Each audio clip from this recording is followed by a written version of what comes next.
Pause. Une parenthèse bien-être avec les éditions Le Duc, présentée par Nathalie Lefebvre. Bonjour mes très chers auditeurs, absolument ravis de vous retrouver pour un nouvel épisode de notre émission Pause en partenariat avec les éditions Le Duc. Aujourd'hui, nous allons parler d'un roman, Le jour où Maya s'est relevée, évidemment avec une auteure qu'on va rencontrer tout au long de cette émission. Bonjour Céline Masse. Bonjour Nathalie. Alors, chère Céline, moi j'aime bien démarrer les interviews en découvrant un petit peu plus l'invité du jour. J'ai pas envie de te réduire finalement à un poste en particulier. J'ai quand même envie de dire que tu es présidente d'ONU Femmes France. Peut-être que ça en dit déjà long sur qui tu es. Mais explique-nous un petit peu ton parcours, chère Céline. Écoute, Nathalie, moi j'ai toujours eu une double ou une triple vie. J'aurais pu d'ailleurs faire un burn-out, mais pour l'instant j'en suis restée indemne. J'ai toujours à la fois travaillé dans différents secteurs. Je me suis engagée en même temps pour les droits des femmes depuis un très jeune âge, depuis l'adolescence. Et j'ai toujours aussi cultivé une passion très forte pour la littérature. Donc j'ai fait plein de choses dans le monde de la littérature. Et en fait, en avançant dans la vie, avec ces trois vies-là qui se mélangeaient, il y a un moment où je me suis dit, en fait, la vie des livres, c'est celle qui est la plus importante, peut-être la plus profonde, la plus énergisante. Et c'est comme ça que je suis arrivée notamment à travailler sur Le jour où Maya s'est relevée. Donc un roman qui parle de la question du burn-out, ce sera un petit peu le sujet central de notre émission. Parler évidemment d'épuisement, cette thématique dont on parle de plus en plus, qui semble assez effrayante. Le burn-out, comment c'est arrivé dans ta vie finalement, ce sujet-là ? Eh bien, beaucoup par les femmes, parce que au fond, moi je n'ai pas fait de burn-out, mais au fur et à mesure que je réfléchissais au travail sur les livres, ce que j'allais écrire, le prochain livre que j'allais écrire, parce que j'avais déjà écrit des livres, mais plutôt dans l'univers professionnel, je me disais, tiens, il y a un sujet quand même dont j'entends beaucoup parler. J'ai beaucoup de gens qui m'appellent, d'amis, et qui me racontent le fait qu'elles sont en burn-out. Et donc ça m'a profondément touchée parce que, on en parlera, mais ce sont des femmes qui sont très engagées, qui aiment passionnément leur travail. Et les voir comme ça détruit du jour au lendemain, ça m'a touchée particulièrement. Et là, j'ai eu un éditeur merveilleux et très compréhensif, le Duc, qui m'a suivi, sachant que la particularité, c'est que je voulais raconter une histoire. Je ne suis pas médecin. Je me disais, quelle est ta crédibilité, ta légitimité à parler en tant que thérapeute ? Tu n'es pas thérapeute. En revanche, tu as un pouvoir, c'est celui de raconter une histoire. Et c'est pour ça que j'ai choisi aussi la fiction et donc un roman pour parler de ce sujet, le burn-out. Donc utiliser la forme littéraire qui te plaît tant, finalement, pour faire passer un message. Je vais rebondir juste sur la question des femmes, puisque c'est évidemment un sujet qui te passionne. Tu dis, les femmes passionnées que tu rencontres peuvent faire des burn-out. Donc on peut imaginer qu'on fait des burn-out quand on fait des métiers qui n'ont pas de sens pour nous. Toi, finalement, tu nous transmets l'idée que c'est peut-être l'inverse. Même quand on est passionné par son boulot, ça devient presque dévorant. On en oublie de s'écouter. Oui, alors la nuance, c'est qu'on pense souvent que le burn-out, c'est le trop plein de travail. On travaille trop, donc on est épuisé. En fait, c'est un peu plus subtil que ça. C'est qu'on est passionné par le travail, on aime travailler. Donc c'est souvent des gens qui sont très dédiés à ce qu'ils font, mais on n'est pas au bon endroit dans sa vie. Les valeurs de l'endroit dans lequel on est ne correspondent pas à notre intuition, à ce que l'on est profondément. Les gens qui nous entourent ne nous inspirent pas. On se lève le matin sans savoir ce qui nous amène là où on va. Et un jour, tout ça craque, tout ça brûle et ça devient le burn-out. Pourquoi, selon toi, les femmes s'oublient ? Alors, pour le faire simplement, il y a une question culturelle, évidemment. La femme, c'est l'être du domus. Le domus, c'est la maison, c'est celle qui est dédiée, c'est celle qui est dans le fameux care. Et c'est prouvé par bon nombre d'études. Ce que je dis, ça n'est pas, ça a été prouvé pendant des décennies. C'est aussi des personnes, du coup, qui assument des doubles charges, triples charges. On sait bien, vie professionnelle, vie privée, vie familiale, etc. Et donc, à un moment donné, on est plus dédié à ça, on est plus dédié à la perfection qu'on croit devoir incarner qu'à sa propre vie, son propre épanouissement. Et tu connais bien le sujet, c'est au cœur de ce que tu fais ici. Et donc, on finit par effectivement s'oublier, disparaître, voire ne pas se sentir à la hauteur, en fait. Alors peut-être pour justement parler aux femmes qui vont écouter cette émission, mais pas que, à tout le monde, les premiers symptômes qu'on peut avoir quand on est sur ce chemin justement de la surcharge mentale, voire jusqu'au burn-out. Alors il y a un premier symptôme qui est assez frappant, c'est la vitesse, c'est-à-dire qu'on est épuisé, mais on continue à vouloir aller très vite et à se surcharger de dossiers, de travail, de bruit, d'agitation, etc. Donc on va à l'inverse de ce que l'on devrait faire, c'est-à-dire s'arrêter de manière très nette. Et deuxième point, souvent on a un point du corps, un endroit du corps qui hurle la douleur. Et c'est souvent le dos. On sait que le dos, c'est aussi une des douleurs du 21e siècle, notamment dans les pays développés. Parce qu'il y a il y a aussi un rapport au travail qui est différent dans les pays développés et les pays moins développés.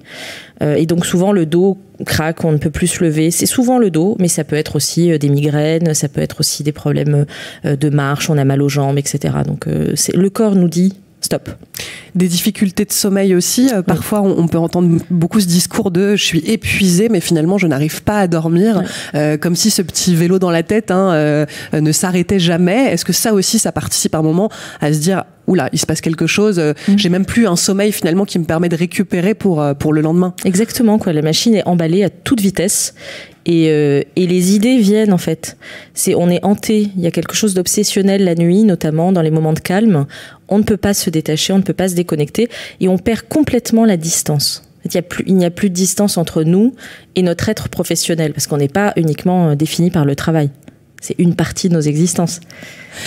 Tu parlais de cet instinct de perfection chez les femmes. Est-ce que selon toi, c'est plus présent chez nous, la gente féminine, que chez les hommes, ce besoin de vouloir être parfaite en tant que maman, professionnellement, personnellement, être une bonne femme, une bonne épouse, une bonne amante, tous ces rôles en fait avec lesquels on a du mal à composer, est-ce que ce serait ça la difficulté ?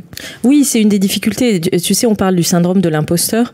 D'ailleurs, comme le disait Delphine Orviller il n'y a pas très longtemps, imposteur est un mot masculin qui n'existe pas au féminin. Je laisse les auditeurs et auditrices méditer, déduire ce qu'ils veulent en déduire. Et effectivement, il s'est prouvé, les femmes se disent il faut que je sois toujours au top. C'est le mythe de la Wonder Woman en fait. Je ne serai valable que si je suis dans la perfection de ce que je fais. Et ça tue. C'est à l'inverse de ce qu'est la vie, c'est-à-dire quelque chose de tenace et qui depuis des millénaires persiste en nous et persiste sur la planète, mais qui n'a jamais été parfait. Au contraire. C'est intéressant parce qu'avant de démarrer cette émission, pour le partager avec les auditeurs, on parlait parfois de cette tendance qu'on peut avoir à penser qu'on est aimé pour ce qu'on fait et pas ce qu'on est. Est-ce que ce serait un message, Céline, qui serait important pour toi à faire passer aux femmes, en fait, de leur dire, vous n'avez pas besoin de faire autant, vous pouvez aussi simplement être et vous pourrez à ce moment-là recevoir la reconnaissance et l'amour des autres. Absolument, mais c'est très dur, c'est très difficile. C'est-à-dire qu'à un moment donné, nos cartes d'identité sociale nous font croire que c'est ce qui nous définit. Et le regard des autres, quand on n'a pas forcément de distance, encore une fois, ce qui nous a construit aussi pendant l'enfance, ça joue beaucoup. La manière dont nos parents, notre famille nous a aidés à grandir, nécessairement on se dit je ne suis que ça. Je ris parfois quand on va dans des soirées où on connaît pas forcément tout le monde. La question que les gens posent souvent, c'est tu fais quoi dans la vie ? C'est pas qui tu es, qui es-tu ? Et les gens disent, je sais pas, j'ai un job, je fais ci, je fais ça. Mais c'est pas ça qui nous définit profondément. Ça, c'est un épisode de la vie. Ça n'est qu'un avatar de la vie, en fait. Qu'est-ce qu'on devrait poser comme question aux gens ? Qui es-tu ? Quelle est la qualité qui te caractérise ? Quel est ton horrible défaut ? Quel est le livre que tu préfères ? Ça, ce serait une très bonne question. Ou la musique, ou voilà, tous les arts. Est-ce que si, finalement, déjà dans l'éducation, on poussait moins peut-être les petites filles à être sages à des moments, propres sur elles, à bien travailler à l'école, à forcément ramener des bonnes notes, à bien se comporter, bien se tenir, être polies, si on les laissait être un petit peu plus sauvages, un peu plus elles-mêmes, est-ce que tu penses que ça ferait d'elles peut-être des femmes qui se sentiraient justement un petit peu plus libres de ces pressions sociales ? Bien sûr, et ça c'est prouvé encore, c'est-à-dire tu remarques que quand tu vas dans un avion, admettons, tu as un petit garçon, une petite fille de la même famille, et tous les deux sont bruyants, qu'est-ce qui se passe ? On dit à la petite fille, chut, sois sage. Et au petit garçon, à la limite, on va lui dire au bout d'un moment, mais on n'a pas du tout le même comportement vis-à-vis des garçons et des filles. Et moi, qui suis maman d'une toute petite fille qui est née il y a quelques mois, merci, c'est un des plus grands bonheurs de la vie. Et objectivement, je me trouve moi-même, alors que ça fait 20 ans que je réfléchis à ces sujets, que je vais sur le terrain, etc., à lui dire, chut. Et donc, à chaque fois, je me dis, stop, arrête, c'est toi qui devrais te taire et lui dire, exprime-toi, fais du bruit, sois rageuse, sois indignée. C'est OK. C'est ça qu'il faudrait pouvoir dire. Mais surtout, ce réflexe-là pousse à l'intériorité. Et est-ce que le burn-out, ce serait pas un moment, un problème justement de on n'a pas assez extériorisé pendant trop longtemps et tout d'un coup, eh bien, ça explose à l'intérieur de nous. Absolument. Et il y a Catherine Barba, qui est une grande entrepreneure française, qui donnait un conseil à Céline Lazorte, autre grande entrepreneure, et qui lui dit, tu sais, les cadavres dans le placard, il faut toujours les traiter. Quand quelque chose ne va pas dans la vie professionnelle, il faut toujours le dire parce que les problèmes deviennent toujours plus gros. Et on a souvent tendance à se suradapter. Il y a une situation qui nous indigne, qui nous énerve, et plutôt que de dire je vais poser le sujet, on se dit ça passera. En fait, ça ne passe jamais, ça finit par être pire. Et c'est le cas d'ailleurs de Maya dans le roman et sa manager Leslie, qui est quand même une sociopathe déclarée. C'est vrai que c'était, je pense, socialement pas forcément très admis pour des femmes de pouvoir dire ce qu'elles pensent. Est-ce que tu sens quand même qu'aujourd'hui, la société est en train d'évoluer? Je pense à MeToo, je pense à tous ces mouvements de femmes. Les femmes ont envie d'ouvrir la parole, justement. Elles ont plus envie d'être dans cette case de on est des gentilles petites femmes, mais au contraire, on explose un petit peu les compteurs et on se montre. Est-ce que tu es optimiste par rapport à ça? Oui, tout à fait. Sur la parole est en train de se vivifier, de se libérer. Et MeToo est un extraordinaire mouvement mondial de ce point de vue-là. On n'est pas juste dans un pays, un endroit. Oui. En revanche, ne nous leurrons pas, les droits des femmes sont très attaqués et sont en recul dans le monde partout, sur tous les sujets, qu'il s'agisse d'égalité salariale, de violence, de vie économique, de vie politique. Donc on a encore beaucoup à faire pour que les femmes soient à égalité des hommes. Alors, il y a les sociétés dans ce qu'elles proposent. Est-ce que tu penses qu'il y aurait aussi plus individuellement la question de on fait de la politique à sa propre échelle, et est-ce que ce serait pas donner de l'estime et de la confiance aux femmes pour qu'elles puissent se lancer? Parce que moi, j'ai la sensation qu'on est dans un pays où on peut faire des choses. Je te partageais ma double culture. En Iran, je ne pourrais pas vivre toute seule sans mari, par exemple. Alors qu'en France, j'ai le choix totalement d'avoir un mari et même 3 amants si ça me chante. Et je peux lancer mon entreprise, je peux gagner de l'argent. Alors, parfois, je sens que les femmes aussi ont cette difficulté à s'autoriser, en fait, à se donner les moyens. Tu parlais de l'imposteur. Voilà, il y aurait quand même dans le fond ce syndrome un petit peu de mais qui suis-je moi pour être brillante, radieuse, successful. Absolument. Et là, je citerai une femme que j'admire beaucoup, qui est Phumzile Nungo Mounka, qui est la directrice exécutive d'ONU Femmes et qui est l'ancienne vice-présidente d'Afrique du Sud, une grande dame qui a travaillé avec Mandela. Enfin, et elle dit souvent « You don't need to ask for permission ». Donc oui, on n'a pas besoin de demander la permission, on doit s'autoriser, c'est tout à fait juste. Mais c'est très difficile d'en arriver là. Parfois, il faut une vie entière, parfois on n'y arrive pas. Très compliqué. Alors justement, c'est vrai que ça peut être très compliqué, mais en même temps, je pense que d'expliquer aux femmes un petit peu comme ton livre le propose, voilà ce qui peut vous arriver si à un moment donné, vous ne vous écoutez pas, si vous n'écoutez pas peut-être cette petite voix intérieure, la voix de son cœur, la voix de ses rêves, et puis ce besoin de créer une vie avec plus d'harmonie. Je crois que les femmes, nous, c'est une question d'équilibre aussi, le bonheur. C'est-à-dire que il faut qu'on ait une activité peut-être professionnelle qui nous plaise, qui soit le prolongement de qui l'on est, mais il faut aussi avoir du temps pour soi, du temps avec ses enfants. Ce serait un petit peu réorganiser sa vie avec plus d'espace avec soi-même, avec ses proches, avec des activités qui ont du sens. Oui, ça aide, mais ça n'est pas, ça ne garantit pas de ne pas faire de burn-out. C'est-à-dire que tu peux avoir une vie familiale très épanouie, mais si tu es au mauvais endroit, encore une fois, dans ton travail, tu peux quand même faire un burn-out. C'est juste un amortisseur, disons. Alors, le lien aussi professionnel, là tu parlais dans ton roman de ces personnages justement de managers, parfois il peut y avoir ça aussi, et entre femmes, parfois on peut sentir justement que le problème c'est pas nécessairement les hommes ou ce patriarcat, mais les femmes entre elles. Est-ce que tu ressens ça aussi ? Oui, alors je ne veux pas donner un cours d'anthropologie, mais il y a quelque chose qu'on peut aussi avoir en tête ou qui peut faire réfléchir. C'est qu'on explique aussi dans l'anthropologie justement que la lutte des femmes contre les femmes, c'est dû au fait que les femmes ayant été les objets du désir de l'homme, de toute histoire, elles sont devenues des compétitrices. Et donc, ce qui est important quand on réfléchit à ces sujets-là, que ce soit égalité femmes-hommes ou égalité hommes-femmes, parce que c'est aussi dans l'autre sens. Il ne faut pas oublier que les hommes sont dominés par la domination.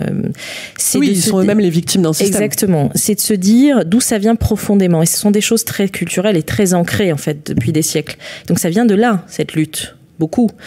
Aujourd'hui, ça change. Il y a beaucoup de réseaux de femmes. Moi, j'ai rencontré des femmes extraordinaires ces dernières années qui sont bienveillantes, qui s'aiment, qui s'entraident. Et souvent, d'ailleurs, on se dit avec ces femmes-là, si vous voulez aider les femmes, une fois par jour, conseillez une de vos amies ou quelqu'un en qui vous avez confiance pour faire quelque chose. Faites ça, commencez par là. C'est déjà beaucoup. Ça, ou peut-être faire des compliments un peu plus facilement aussi. Souvent, quand on fait un compliment gratuit à quelqu'un, il nous regarde en disant « Attends, qu'est-ce que tu vas me demander ?» On a toujours l'impression que si on reçoit quelque chose, il faut donner en retour. Ça pourrait être peut-être pour nos auditeurs une source d'inspiration. Voilà, aujourd'hui ou demain, prenez le temps d'aller complimenter et peut-être faites-le pour les femmes qui n'ont je sais pas l'habitude d'entendre ces mots doux, et de la part d'autres femmes, ça ouvre une voie. Oui, absolument. Mais du coup, c'est aussi savoir accepter les compliments, parce que souvent, les femmes, je veux pas faire de généralité, mais Ah oui, non, mais tu sais, en fait, c'est pas moi. Non, mais tu as fait un travail formidable. Non, c'est pas moi, c'est machin. Bah si, c'est toi. Il faut aussi accepter d'être merveilleuse, en fait. Bien sûr. Ça arrive. Mais il y a un petit truc pour ça, il suffit juste d'essayer, hein, c'est difficile, mais de ne pas répondre, en fait. Parce qu'on a toujours envie soit de dire merci, soit, comme tu dis, pire, encore d'essayer d'édulcorer un petit peu ce compliment, comme si on avait une incapacité à le recevoir. Non, de pouvoir simplement ouvrir l'espace. Et quand on fait ça, il se passe quelque chose dans le cœur quand même. Il y a une émotion qui naît, qui est assez forte. Oui, bien sûr. Parle-nous justement, en début d'émission, tu évoquais ta passion pour les livres, pour l'écriture. Ce livre, comment il s'est écrit? Dans quel processus d'inspiration tu l'as écrit? Alors, il s'est écrit d'abord, moi je suis en partie sociologue de formation, donc je me suis dit, toujours pareil, peut-être syndrome de l'imposteur, quelle est ma légitimité à parler du burn-out, même sous forme de roman?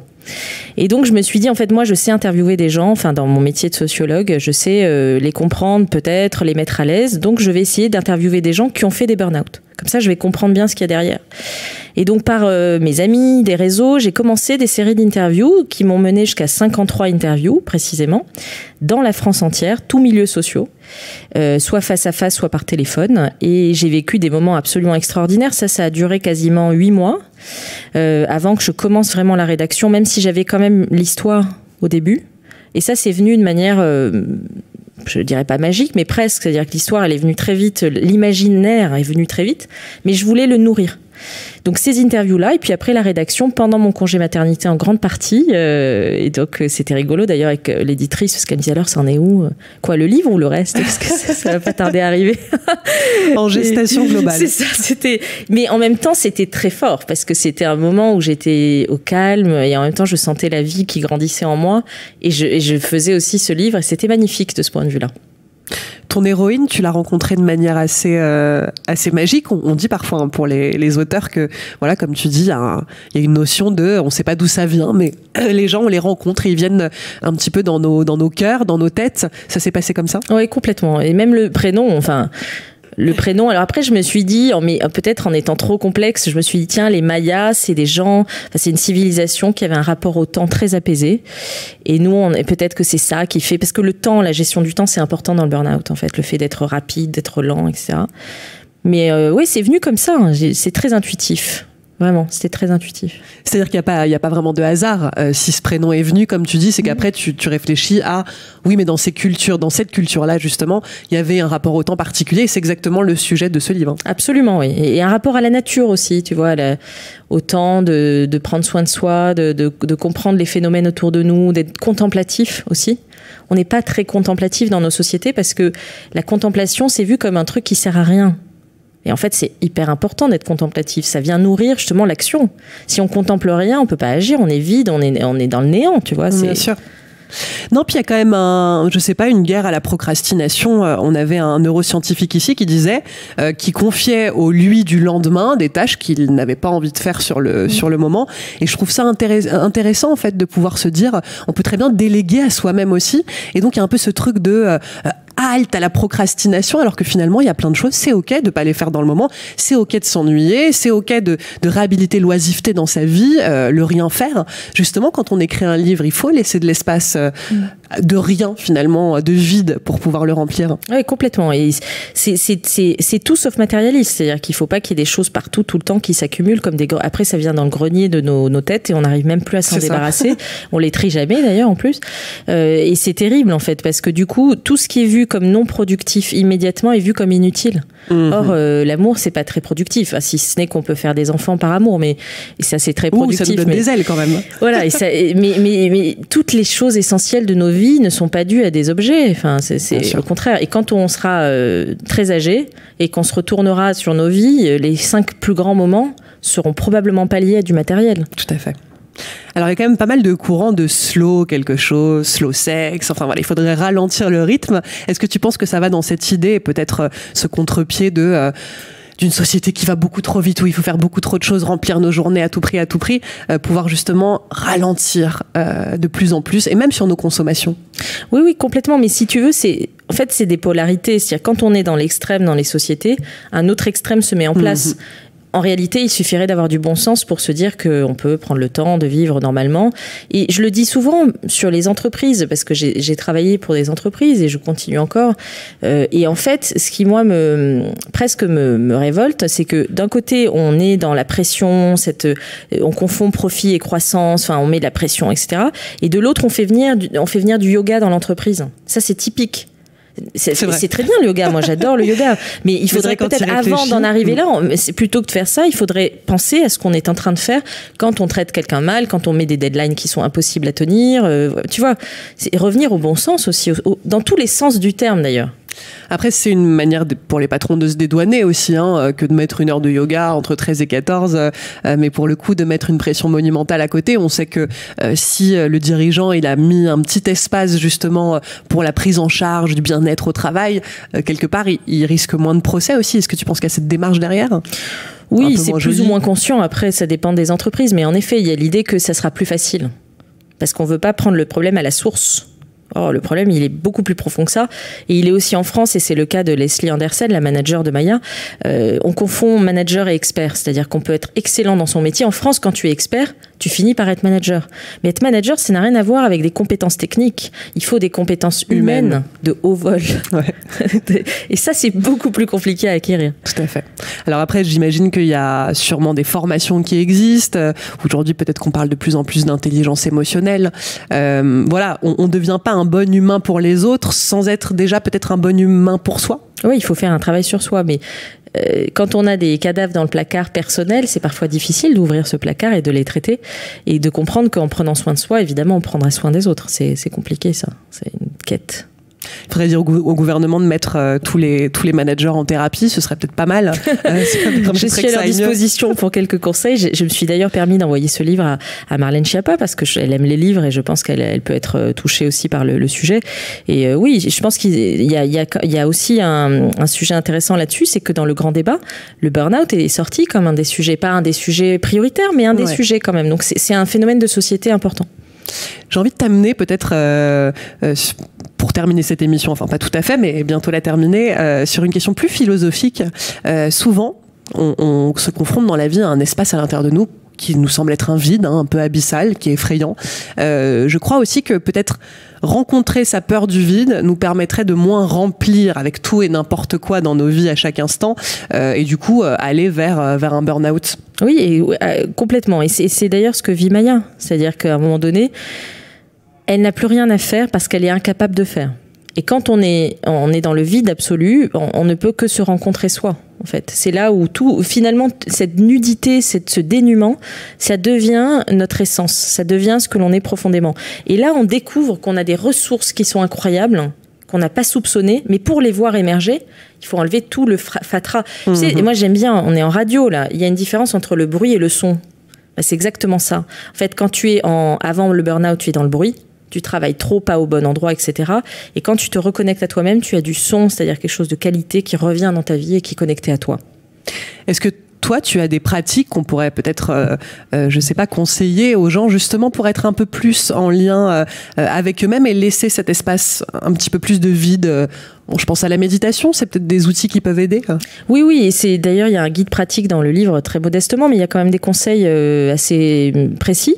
Et effectivement, méditer 1 fois par jour au moins, prendre du recul et essayer ce qu'on appelle l'analyse transactionnelle en sociologie, c'est-à-dire que tu essayes de te regarder comme étant un personnage de ta vie. Dire, tiens, mais là, je fais ça. Ah ouais, non, là, je vais pas dans la bonne direction. Et souvent, en prenant ce recul, on arrive à dédramatiser aussi des situations dans lesquelles on a beaucoup de stress, etc. Ça, c'est très important. Oui. Un petit peu comme cette règle d'éducation qu'on pourrait donner aux enfants de est-ce que c'est un petit, un moyen ou un grand problème pour qu'ils puissent jauger eux-mêmes l'ampleur du problème. Pour beaucoup de gens, des petits problèmes de la vie, ça devient tout d'un coup des choses insurmontables et que c'est que au fur et à mesure d'accumuler, l'impression d'être en face de montagne. Oui, c'est ça. Et il y a un truc moi, je trouve qui marche très bien, c'est de se dire qu'est-ce qui pourrait arriver de pire. Tu vois, c'est-à-dire que tu vas rater ton train et tu te dis, mais en fait, même si je rate le train, qu'est-ce qui est de pire si cette situation se produit ? Très, très, très souvent, en fait, ça n'est pas grave du tout dans la vie. Il y a peu de choses graves, en réalité. Donc ça, c'est un bon truc pour encore une fois, garder la distance. Gravité. Oui, et puis si tu veux, enfin, notre ego nous étouffe, quoi. C'est-à-dire que c'est bien de prendre soin de soi, mais c'est pas l'ego. L'ego, c'est toutes les apparences qui font que tu deviens prisonnier de toi-même. Voilà, il faut vraiment lâcher ça pour rester concentré sur qui tu es profondément. Et souvent, rien n'est très très grave à part la maladie, la mort, les tragédies. Et encore que. Et ouais, voilà. Après, ça peut se discuter, mais pas grand-chose n'est grave. Oui, en fait. Et tout dépend de la vision spirituelle, religieuse ou autre. Une vie après le burn-out, c'est possible, Céline ? Ah oui, bien sûr. Alors, sur les 53 interviews, et c'est souvent dit, les gens, il y en a à peu près 48 qui ont changé de vie. Donc, c'est quand même un révélateur à soi. Donc, ils ont changé complètement de boulot, ouvert des restos, sont devenus coachs. Donc, le burn-out, on n'en sort pas indemne, ça dure longtemps. C'est-à-dire qu'on peut en sortir médicalement au bout d'1 an ou 2, mais ça dure toute la vie en réalité. On remet en place une horloge interne qui n'est plus la même et on va vers soi. Ouais. Alors c'est vrai qu'on a reçu beaucoup dans ce studio des gens qui avaient pu écrire des livres sur le burn-out m'a sauvé la vie parce que justement à un moment donné ils avaient plus la sensation d'être en survie et que tout d'un coup après, alors même si on n'est pas obligé d'en passer par là, mais après tout d'un coup on peut se demander c'est quoi vraiment vivre et comme tu le disais justement, imaginez il y avait un livre, je crois que c'est un livre américain où voilà les 5 regrets qu'on peut ressentir en fin de vie, peut-être se projeter, faire cette visualisation à l'aube de sa mort et se dire voilà qu'est-ce qui a vraiment compté, qu'est-ce qui était important et commencer à le mettre en place peut-être dès maintenant. Oui, rien ne nous empêche de vivre tout de suite. Et d'ailleurs, Maya, elle en parle beaucoup dans son histoire. C'est mais qu'est-ce que je faisais avant ? Qu'est-ce que j'attendais ? On se dit toujours c'est pas grave, les vacances ça viendra, le bon moment ça viendra, l'amour va venir, etc. Encore que l'amour on contrôle pas son arrivée. Non en fait. C'est là, on vit là, on ne sait pas ce qu'on sera demain, on ne sait pas où on sera demain. Donc c'est tout de suite, ici et maintenant, carpe diem. Merveilleuse conclusion, chère Céline. Je vais vous inviter, chers auditeurs, à vous plonger dans ce roman, Le jour où Maya s'est relevée. Évidemment, c'est aux éditions Le Duc. C'est pas que pour des gens qui auraient traversé un burn-out, c'est évidemment pour tout le monde, mais je pense que ça parlera aux gens qui peuvent ressentir un épuisement, ce qui est le cas quand même, j'imagine, d'une personne sur 2, malheureusement, mais vous donner envie, comme le disait Céline, de vivre tout de suite maintenant, voilà, de plus attendre demain pour se sentir bien et évidemment avec soi-même. Je sais pas si tu veux rajouter un petit mot de la fin pour cette émission. Je te remercie infiniment, je me suis sentie dans une bulle, donc c'est un endroit où ici on ne fera pas de burn-out. Merci beaucoup pour ça. Merci Céline Masse. Et évidemment, je vous le redis, vous retrouvez ce livre partout, dans toutes les bonnes librairies, Fnac, Le jour où Maya s'est relevée, aux éditions Le Duc. On se retrouvera dans 2 semaines pour un nouvel épisode de notre émission Pause. Merci Céline Masse. Merci. À bientôt, belle journée à tous. Pause. Une parenthèse bien-être avec les éditions Le Duc, présentée par Nathalie Lefebvre.